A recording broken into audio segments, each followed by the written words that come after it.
Hello മലയാളത്തിൽ press സ്റ്റോപ്പാണ്. പത്രവാർത്തകൾ എന്തൊക്കെയാണെന്ന് നമുക്കറിയണ്ടേ. Press സ്റ്റോപ്പുമായി Sujith ചന്ദ്രനാണ് ചേരുന്നത്. സുജിത്ത്, എന്തെല്ലാമാണ് ഇന്നത്തെ പത്രവാർത്തകൾ? Harshan, good morning. പതിവ് പോലെ സ്വർണ്ണക്കൊള്ളയും അതേപോലെ തന്നെ വെള്ളാപ്പള്ളിയും ഈ ദിവസങ്ങളിലെ പോലെ തന്നെ ഇന്നത്തെയും പത്രങ്ങൾ വീതിച്ചെടുത്തിരിക്കുകയാണ്. വടക്കാഞ്ചേരി ബ്ലോക്ക് പഞ്ചായത്തിലെ കോഴ ആരോപണമൊക്കെ എല്ലാ പത്രങ്ങളും വാർത്തയാക്കിയിട്ടുണ്ട്. അതൊക്കെയാണ് പ്രധാന വാർത്തകൾ. പൊളിറ്റിക്കൽ വാർത്തകളൊക്കെ കുറച്ച്, രാഷ്ട്രീയ വാർത്തകൾ പൊളിറ്റിക്കൽ ബ്രേക്കിംഗ് എന്ന രൂപത്തിൽ വന്നു തുടങ്ങിയിട്ടുണ്ട്. നിയമസഭാ തെരഞ്ഞെടുപ്പ് എത്തുന്ന സാഹചര്യത്തിൽ നമുക്ക് ഓരോന്നിലേക്ക് പോയാൽ മനോരമ അല്പം വ്യത്യസ്തമാവുകയാണ്. വലിയ ജാക്കറ്റാടുകൾക്കൊക്കെ ഉള്ളിലാണ് ഇന്നത്തെയും മനോരമ. ഇഷ്ടം പോലെ വാരാം എന്നൊരു വ്യത്യസ്തമായ വാർത്തയാണ് ഒന്നാമത്തെ ഹെഡ്ലൈനായി മനോരമ കൊടുത്തിരിക്കുന്നത്.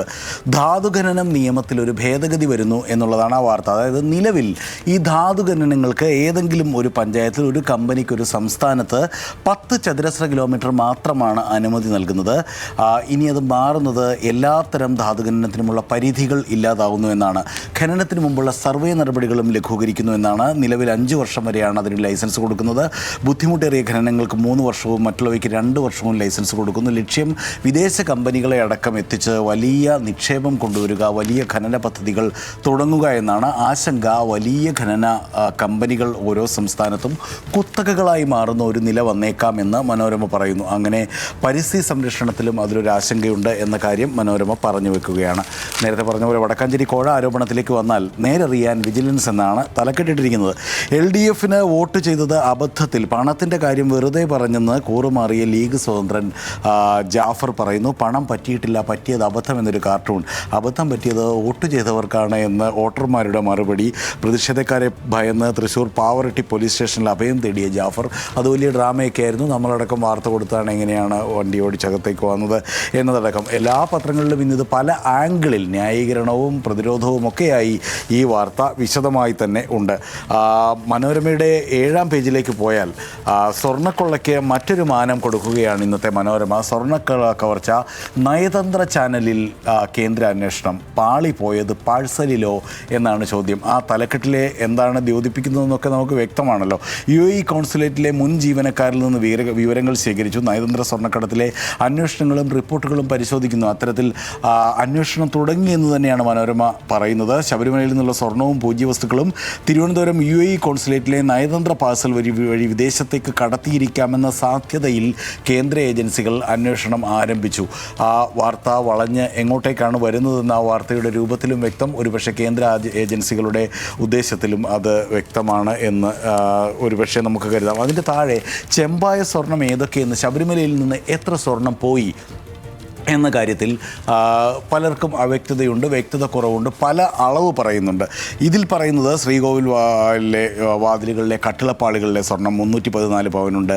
2 ദ്വാരപാലക ശില്പങ്ങളുടെ ഒരു കണക്ക് ഇത് മനോരമയുടെ കണക്കിൽ 195.52 പവനാണ്.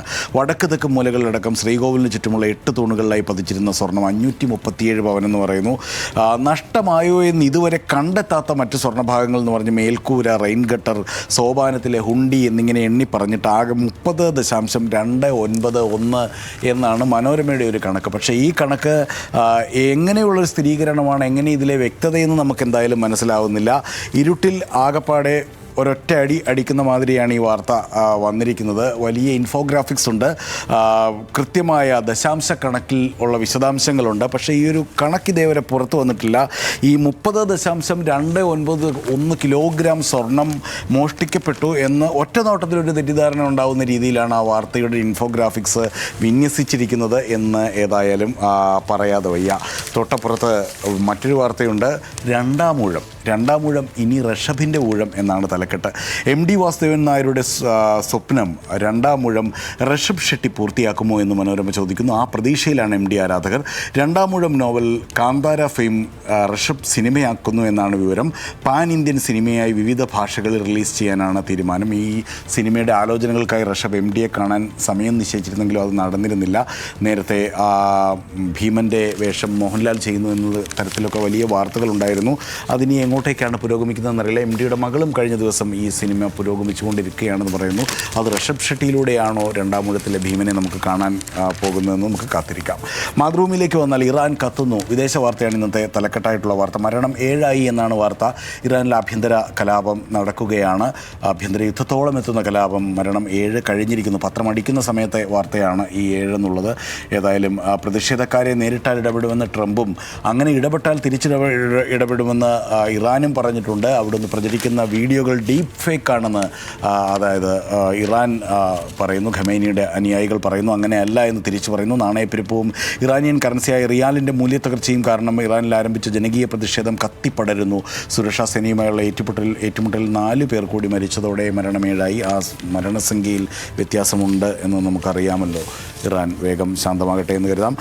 അടുത്ത വാർത്തയിലേക്ക് പോകുകയാണെങ്കിൽ UAE-യിൽ നിന്നുള്ളൊരു വാർത്തയാണ്. UAE-ലെ പ്രായം കുറയ്ക്കുകയാണ് കേട്ടോ. ഇനി 18 വയസ്സാണ്. UAE-ൽ ഇനി മുതൽ 18 വയസ്സായാൽ പ്രായപൂർത്തിയായി കണക്കാക്കും. പ്രായപൂർത്തിയാകാനുള്ള വയസ്സ് സംബന്ധിച്ച് പുതിയ നിയമം പാസാക്കി. നേരത്തെ 21 വയസ്സായിരുന്നു UAE-ലെ പ്രായപൂർത്തി സമയം. 21 ചാന്ദ്രവർഷത്തിൽ നിന്ന് 18 ഗ്രിഗോറിയൻ വർഷമാക്കി മാറ്റിയതാണ് എന്നാണ്. അതായത് ഈ 21 ചാന്ദ്രവർഷം കണക്കാക്കുമ്പോൾ 21 പ്രായത്തിൽ വ്യത്യാസമില്ല എന്നാണ് പറയുന്നത്. ഗ്രിഗോറിയൻ കലണ്ടർ പ്രകാരം അത് 18 വയസ്സ് തന്നെയാണ് എന്ന് മാതൃഭൂമി പറയുന്നു. അതായത് നമ്മളൊക്കെ ഉപയോഗിക്കുന്ന ഇംഗ്ലീഷ് കലണ്ടർ പ്രകാരം. മാതൃഭൂമിയുടെ ഉള്ളിലേക്ക് പോയാൽ 11-ാം പേജിലൊരു കൗതുക ചിത്രമുണ്ട്, ഒരു വാർത്താ ചിത്രമുണ്ട്. അതായത് കാതോട് കാതോരം എന്നാണ് അതിന് തലക്കെട്ട് കൊടുത്തിരിക്കുന്നത്. ചങ്ങനാശ്ശേരി പെരുന്ന NSS ആസ്ഥാനത്ത് മന്നം ജയന്തി ആഘോഷത്തിനെത്തിയ മുതിർന്ന നേതാവ് PJ കുര്യനോട് സ്വകാര്യം പറയുന്ന രാഹുൽ മങ്കൂട്ടത്തിലിൻ്റെ ചിത്രമാണത്. രാഹുലിന് സീറ്റ് കൊടുക്കരുതെന്ന് PJ കുര്യൻ പറഞ്ഞതായിട്ടും അതിന് മറുപടി രാഹുൽ കൊടുത്തതായിട്ടും ഒക്കെയുള്ള വാർത്തകളുണ്ടായിരുന്നു. PJ കുര്യൻ്റെ ആരോഗ്യസ്ഥിതി അടക്കം അന്വേഷിച്ചു എന്നാണ് പറയുന്നത്. എനിക്കൊന്നും അത് സ്കാൻ ചെയ്തിട്ട് കിട്ടിയില്ല എന്ന് തോന്നുന്നു. വരേണ്ടതാണ്. ഏതായാലും സ്ക്രീനിൽ ഇല്ലെങ്കിൽ എല്ലാവരും കണ്ടതാണ്. വളരെ ഇൻറ്റിമേറ്റ് ആയിട്ടിരുന്ന അവർ രണ്ടുപേരും കൂടി സ്വകാര്യം പറയുന്ന സൗഹൃദത്തോടെ ഇരിക്കുന്ന ഒരു ചിത്രം ഇന്നലെ വന്നിരുന്നു. അതേസമയം തന്നെ ഇന്നലെ രമേശ് ചെന്നിത്തല നേരെ വരുന്ന സമയത്ത് രാഹുൽ മങ്കൂട്ടത്തിൽ എഴുന്നേൽക്കുന്നതും വെട്ടിത്തിരിഞ്ഞ് രാഹുലിനെ കടന്ന് രമേശ് ചെന്നിത്തല പോകുന്നതുമായിട്ടുള്ള ചിത്രം വന്നു. മറ്റൊരു ദൃശ്യവും നമ്മൾ ഇന്നലെ അതേ വേദിയിൽ നിന്ന് കണ്ടിരുന്നുവല്ലോ. ഇനി ദീപികയിലേക്ക് പോവുകയാണെങ്കിൽ ദീപികയുടെ ഒന്നാമത്തെ വാർത്ത ഇന്ന് അക്രമികൾ പള്ളിക്കകത്ത് കയറാൻ അധികം തടസ്സമുണ്ടാകില്ല, നിയന്ത്രിക്കേണ്ടത് രാജ്യം ഭരിക്കുന്നവർ എന്ന് മർത്തോമ മാത്യൂസ് ദ്വിതീയൻ കാത്തോലിക്ക ബാവ പറഞ്ഞ വാർത്ത ഇന്ന് ദീപിക ഒന്നാം തലക്കെട്ടായിരിക്കുന്നു. രാജ്യത്ത് ക്രൈസ്തവർക്കെതിരെയുള്ള അതിക്രമങ്ങൾ ഇന്ന് പള്ളിക്ക് പുറത്താണെങ്കിൽ നാളെ പള്ളിക്കകത്തെ ആരാധനയ്ക്കിടയിലായിരിക്കുമെന്ന് മലങ്കര സഭാധ്യക്ഷൻ ഓർമ്മിപ്പിക്കുന്നു. ഇത് നിയന്ത്രിക്കേണ്ടത് സർക്കാരാണ്. അവർ അതിനെതിരെ ശബ്ദമുയർത്താതെയും അപലപിക്കാതെയും ഇരിക്കുമ്പോൾ അത് അവരുടെ പദ്ധതിയുടെ ഭാഗമാണെന്നേ ക്രിസ്ത്യാനികൾക്ക് തോന്നുന്നു എന്നും മർത്തോമ മാത്യൂസ് ദ്വിതീയൻ കത്തോലിക്ക ബാവ പറയുന്ന ആ വാർത്ത. കൂറുമാറാൻ 50 ലക്ഷം. വടക്കാഞ്ചേരി വാർത്ത താഴെയുണ്ട്. വടക്കാഞ്ചേരി ബ്ലോക്ക് പഞ്ചായത്തിൽ കൂറുമാറാൻ 50 ലക്ഷം. CPIM-ന് കുരുക്കായി ലീഗ് സ്വതന്ത്രൻ്റെ ശബ്ദരേഖ. മനോരമയിൽ നമ്മൾ ഈ വാർത്ത കണ്ടതല്ലോ. അതിൽ CPM-ൻ്റെ വിശദീകരണം പറഞ്ഞതെല്ലാം തമാശയെന്നാണ്. കൗതുകരമാണ്. CPM 1 രൂപ പോലും വാഗ്ദാനം ചെയ്തിട്ടില്ല എന്ന് ജാഫർ പറയുന്ന മറ്റൊരു വാർത്ത അതിൻ്റെ ഇൻസൈറ്റിൽ ഏതായാലും കൊടുത്തിട്ടുണ്ട്. ദേശാഭിമാനിയിലേക്ക് വരികയാണെങ്കിൽ അല്പം മുമ്പ് മഹേഷ് ചെയ്ത വാർത്ത ദേശാഭിമാനിയിൽ മറ്റൊരു രൂപത്തിൽ കാണാം. സീറ്റിനായി മുതിർന്ന നേതാക്കളും മഹേഷിൻ്റെ അവലോകനം. MP-മാരും തുടങ്ങും മുമ്പേ കോൺഗ്രസിൽ കലാപം തുടങ്ങിയിരിക്കുന്നു. K. സുധാകരൻ, മല്ലപ്പള്ളി, VM സുധീരൻ രംഗത്തുണ്ട്. സതീശൻ്റെ സ്ത്രീ യുവജന പ്രാതിനിധ്യം വെള്ളത്തിലാകുമെന്ന് ദേശാഭിമാനി പ്രവചിക്കുകയാണ്. MP-മാരായ അടൂർ പ്രകാശും കൊടിക്കുന്നിലും തരൂരും നിയമസഭയിൽ മത്സരിക്കാനുള്ള താല്പര്യം അറിയിച്ചിട്ടുണ്ട് എന്നതടക്കമുള്ള വാർത്ത ദേശാഭിമാനിയിലുണ്ട്. അതിൻ്റെ താഴെ ഉത്തരേന്ത്യയിൽ അതിശൈത്യം കത്തുന്നു എന്ന മറ്റൊരു വാർത്ത. ഉത്തരേന്ത്യ ആകെ അതിശൈത്യത്തിൻ്റെ പിടിയിലാണ്. വിവിധ ഉത്തരേന്ത്യൻ സംസ്ഥാനങ്ങളിൽ തെരുവിൽ കഴിയുന്ന 10,000-ലധികം മനുഷ്യരുടെ ജീവിതം കൂടുതൽ ദുസ്സഹമാവുന്നു. 6 വർഷത്തിനിടയിലെ ഏറ്റവും വലിയ തണുപ്പാണ് ഇന്ത്യയിൽ ഇപ്പോൾ വന്നുകൊണ്ടിരിക്കുന്നത് എന്നാണ് ആ വാർത്ത. 5-ാമത്തെ പേജിൽ ആരും വിളിച്ചിട്ടില്ല, പണം നൽകിയിട്ടില്ല എന്ന് വടക്കാഞ്ചേരിയിൽ വെട്ടി ഒഴിയുകയാണ് ദേശാഭിമാനിയും CPM-ഉം. ഫോൺ ആർക്ക് വേണമെങ്കിലും കൈമാറാം, ഏത് അന്വേഷണവും നേരിടാൻ തയ്യാറാണ്. തമാശ രൂപേണ പറഞ്ഞ കാര്യങ്ങളാണ് വിവാദമായത് എന്നാണ് അവിടുത്തെ CPM-ൻ്റെ ന്യായം. ദേശാഭിമാനിയുടേതും ഭീഷണത്തിൽ അപമാനം ഈ കുതിരക്കച്ചവടം, ജനവിധിക്ക് CPM അരക്കോടി വിലയിട്ടു എന്ന് പറഞ്ഞ് അവർ അത് ഒന്നാമത്തെ വാർത്തയാക്കി വളരെ വീശി കൊടുക്കുന്നു.